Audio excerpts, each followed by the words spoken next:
율법이 아까 우리가 찬양한 것처럼 빛으로 죄를 비추는 것처럼 율법이 그렇게 작동한다, 그 이야기입니다. 7절 보면요, 이렇게 해요. 율법이 죄냐? 이렇게 물어요. 여러분, 율법 때문에 죄가 드러나니까 율법이 없으면 죄가 아니잖아요. 교통 신호가 없고 교통 법규가 없으면 신호 위반이 있어요, 없어요? 없죠. 과속이 있어요, 없어요? 없어요. 그러면 신호 위반이니 과속이지 않은 건 다 뭐가 있어서 그래요? 교통 법규가 있어서 그래요. 그러면 교통 법규 그놈이 문제네. 맞아요? 아닌 거 알죠? 근데 우리가 뭐라고 지금 얘기하느냐면, 아니, 교통 법규가 없었으면 내가 신호 위반 안 했지. 맞잖아요. 과속 안 했지. 과속을 할 수가 없지. 법이 없으니까. 그럼 율법이 죄냐? 이렇게 말한 거야. 그 법이 죄냐? 결코 아니다라고 말하면서 율법으로 말미암지 않고는 내가 죄를 알지 못하였다라고 얘기해요. 율법이 있기 전에는 우리는 죄를 죄라고 몰라요. 그 대표적인 게 오늘 저는 7절 여러분 꼭 기억하세요. 사도 바울이 진짜 멋들어진 예를 하나 들어요. 그게 뭐예요? 탐심이에요. 탐심. 자, 탐심 죄입니까 아닙니까? 죄죠. 근데 세상 사람들한테 탐심 죄야 아니야 물으면 뭐라고 할까요? 죄 아니지. 아니, 살인을 하기로 했어. 강도짓을 하게 했어. 도둑질을 하게 했어. 뭐 죄 아니지 뭐. 탐심은 어디에서 일어나는 죄예요? 마음속에서 일어나니까. 여러분, 예수님께서 뭐라고 말씀하셨어요? 여자를 보고 음욕을 품는 것도 간음이다 이렇게 얘기했거든. 그럼 자, 세상 사람들은 어때요? 그러면 뭐 유튜브 보는 사람들 죄다 뭐 간음하는 사람이잖아. 세상에서는 어떻게 해요? 드러나야 죄예요. 그러니까 육체적으로 이게 구현돼야 죄예요. 그러니 세상 사람들도 그 정도의 죄에 대한 센서티브는 있는데 하나님의 율법은 뭐라고 얘기해요? 야, 탐심 그거 죄야. 이게 너무 좋은 예라고 하는 게 뭐냐면, 탐심이 죄야라고 말하지 않으면, 율법이 말하지 않으면 탐심 죄가 된다 안 된다? 안 되는 거죠. 문제는 이거예요. 죄가 기회를 타서 계명으로 말미암아 내 속에 온갖 탐심을 이루었나니 이게 그나마 오늘 본문 중에 가장 어려운 말인데 보세요. 선악과가 선한 거예요, 악한 거예요? 그건 선한 거예요. 근데 선악과를 빌미로 뱀이 아담 하와를 유혹하죠. 선악과 없었으면 뱀이 유혹 못했을 거 아니야. 그러니까 뭐라고 얘기한 거예요? 아니, 선악과가 나쁜 거네. 지금 이렇게 얘기하는 거예요. 무슨 말이냐면 죄가 그 계명을 통해서 탐심을 일으키는 거예요. 어제도 그 말씀 나눴었는데 서준아, 이제부터 코끼리는 생각하지 마. 알았지? 이렇게 얘기한다고. 유아하고 지호도 코끼리 생각하면 안 돼. 알았지? 라고 말해놓으면 어떻게 한다고요? 애들이 설교하는 내내 코끼리 생각하지 말아야 되는데, 코끼리 생각하지 말아야 되는데 그런다니까요. 율법이 죄를 죄라고 정의하니까 어떻게 되더라? 그 죄를 더 짓고자 하는, 우리 예전에 영화 중에 흥행은 뭐 했는지 모르겠는데 나는 소망한다 내게 금지된 것을 인가 하는 영화가 있었어요. 원래 이제 저기 페미니즘 관련된 뭐 영화인 걸로 제가 기억하는데 제목이 재밌잖아요. 그 소설의 이름이거든요. 나는 소망해. 뭘 소망해? 내게 금지된 거를. 인간의 죄성이에요. 그러니까 율법이 너 이거 죄야 라고 알려주셨는데 하나님께서 율법을 통해서 알려주셨더니 어떻게 해요? 소망하는 거야. 그 죄를 갈망하는 거야. 그게 인간의 죄성이라는 거예요. 선악과가 나쁜 게 아니라 선악과를 이용한 뱀이 나쁜 것처럼 죄가 나쁜 거예요. 그 얘기를 하는 겁니다. 9절에 보면 율법을 깨닫지 못했을 때는 내가 살았더니, 그 율법이 없었을 때는 어떻게 해요? 아까 얘기한 것처럼 교통법규가 없을 때는 교통 위반이 없어요. 근데 이게 율법이 내게 오니까 뭐가 돼요? 죄가 되는 거예요. 죄는 살아나고 나는 결국 그 죄 때문에 어떻게 된다? 죽는 거예요. 이게 아이러니죠. 생명에 이르게 할 그 계명이 내게 대하여 도리어 사망에 이르게 하는 것이 되었도다. 율법 왜 주셨어요? 죄 짓지 말라고. 너 이렇게 하면 안 돼? 알려주셨는데 그 율법 때문에, 그 율법의 목적은 생명에 이르게 하는 건데 그 율법 때문에 나는 어디에 이르른다? 사망에 이르게 됐다라고 설명하는 겁니다. 그리고 11절에 죄가 기회를 타서 나를 속이고, 기회를 얕보다가 나를 속이고 그 계명으로 말미암아 나를 죽게 했다라고 말하는 겁니다. 여기서 나를 속이고가 창세기에 나오는 하와가 뱀에게 속은 것을 설명할 때 그 단어 같은 단어를 쓰는 거예요. 속이는 거예요. 사도 바울이 이렇게 생각해 보니까 그 율법이 문제였나? 아니네. 결국 율법은 결과적으로 12절 율법은 거룩한 거예요. 계명 거룩한 거예요. 그리고 의롭고 선한 거예요. 율법은 악한 게 아니에요. 거룩하고 의롭고 선한 거예요. 근데 문제는 뭐예요? 그 선한 것이 나를 죽게 만들었다라는 결론이 날 수밖에 없잖아요. 근데 그럴 수 없느니라 13절은 말해요. 우리 죄가 죄로 드러나기 위해서 그 율법으로 말미암아 나를 죽게 만드는 거지, 이는 계명으로 말미암아 죄로 심히 죄되게 하려 함이라. 무슨 말입니까? 죄를 드러내기 위해서 그 율법이 있는 거지 나를 죽이기 위해서 그렇게 있는 것이 아니라는 거예요. 결국 율법을 통해서는 죄가 죄라는 것을 계속 정의하고 있다는 거예요. 자, 이제 율법의 역할은 이제 이해했어요. 자, 그리고 가만히 생각해 보니까 이제 이게 문제가 이렇게 되는 거예요. 14절. 율법은 신령한 줄 알거니와 나는 육신에 속하여 죄 아래 팔렸도다. 율법은 신령해요. 근데 나는 어디에 속해 있어?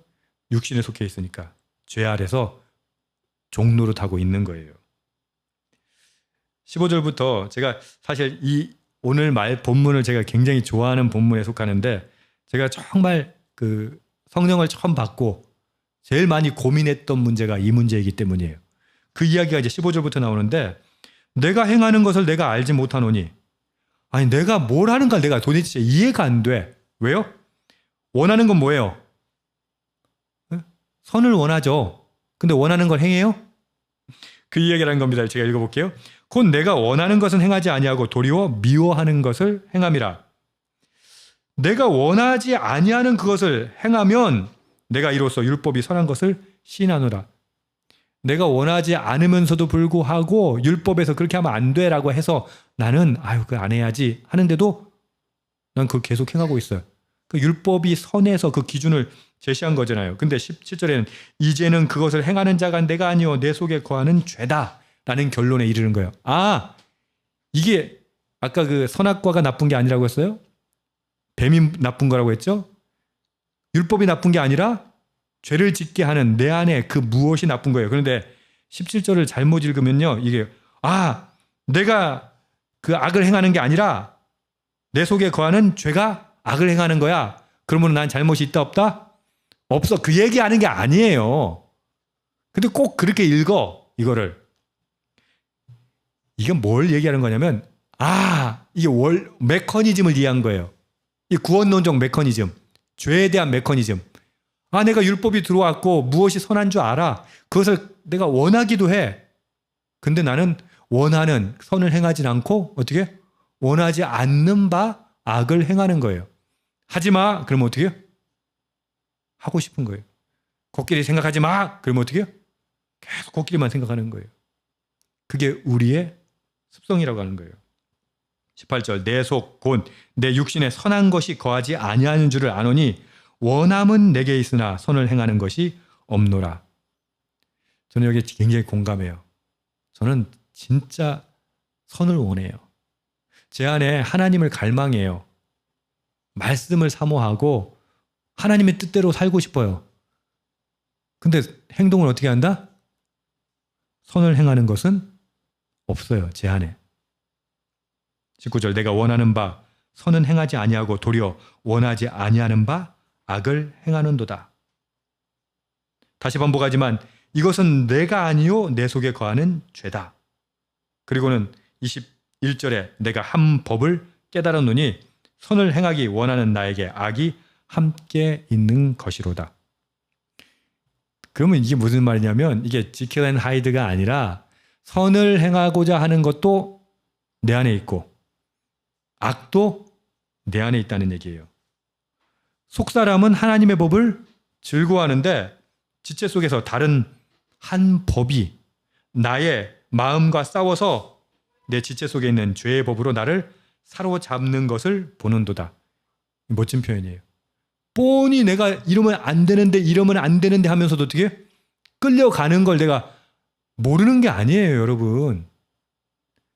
근데 우리가 지금 짓는 죄는 이런 종류가 아니라는 거예요. 어떤 거요? 내가 이러면 안 되는데 하면서도 죄를 지어요. 여러분, 제일 심각한 게 뭔지 아세요? 지금 저와 여러분이 이 센서티브가 없는 거예요. 여러분, 우리가 지금 죄 지을 때요, 알고 지어요. 모르고 짓는 거 아니라니까요. 끌려가는 걸, 사로잡히는 걸 보고 있어요. 그럼에도 불구하고 죄를 지어요. 왜? 그것이 내 욕망에 합하거든. 그것이 내 죄성에 합하거든요. 클라이막스는 24절입니다. 그래서 함께 읽읍시다. 시작. 오호라, 나는 공고한 사람이로다. 이 사망의 몸에서 누가 나를 건져내랴. 다시 한번요.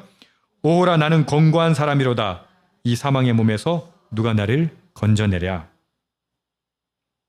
이 공고한 절규는 절망이 아니라 그냥 이거 뭐 안 되겠다 이게 아니라 해결책을 찾기 위한 울부짖음이에요. 부르짖음이에요. 오호라, 나는 공고한 사람이로다. 자신의 무력함, 죄로 인해서 어쩔 수 없는 자신을 인정하는 거예요. 여러분, 여기서부터 시작입니다.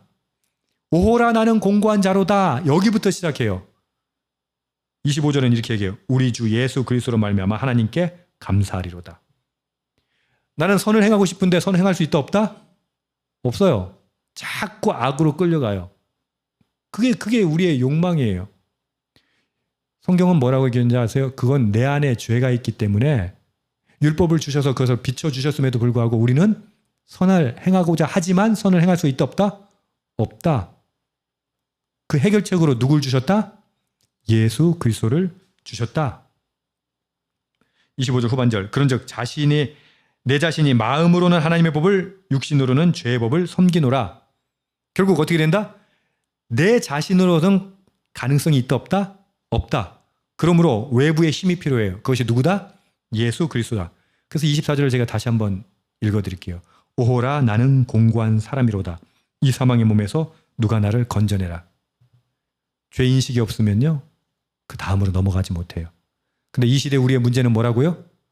죄인식이 없어요. 죄에 대한 센스티브가 다 사라져버렸어요. 그래서 멀쩡한 줄 알아요. 다 구원받는 줄 알아요. 예수님 용서하셨는데 뭐. 그리고는 사기쳐요. 그 사람들 비난하고 욕하고 시기하고 질투하고 탐욕을 부리며 살아요. 그리고 문제 없다고 생각해요. 사도 바울은 이 지점에서 자신이 고민하는 거예요. 여러분 생각해보세요. 사도 바울이 어떤 사람입니까? 여러분 사도 바울하고 우리하고 비교하면 비교되겠어요? 자신의 인생을 다 바친 사람 아닙니까? 로마서를 쓸 당시면요, 사도 바울의 사역이 가장 피크였을 때예요. 근데 뭐라고 얘기해요? 오호라, 나는 공고한 사람이로다. 이 사망의 몸에서 누가 나를 건져낼까? 라고 고민하는 거예요. 여러분, 이게 있기 때문에 예수 그리스도의 구원이 우리에게 작동하는 거예요. 근데 우리는 뭐가 없다고요? 죄에 대한 센서티브가 없어요. 아무 문제 없는 줄 알아요. 찬양할 때 말씀드린 것처럼 그건 저 같은 목사들의 잘못이에요. 여러분, 죄책감을 느끼시기를 축복합니다. 죄책감. 이게 없으면요, 우리는 하나님 앞에 나갈 수가 없어요. 예수 그리스도에게 의지할 이유가 없어요. 우리 모두 뻔뻔하잖아요. 예수 그리스도 의지 안 해요. 하루 왼종일 예수님 생각 안 해요. 왜? 자기 의롭거든. 아니에요. 사도 바울은 우리에게 얘기합니다. 우리는 공고한 사람이에요. 율법이 우리에게 와서 하나님의 빛이 우리에게 비춤으로 우리의 죄가 드러나기를 축복합니다. 그리고 절규하기를 축복합니다. 오라, 나는 공고한 자로다. 그랬을 때 예수 그리스도께서 우리의 삶 가운데 찾아오시고 만나주시고 구원해 주실 줄 믿습니다. 아멘. 우리 그렇게 함께 기도하는 이 시간 되기를 소망합니다. 아멘.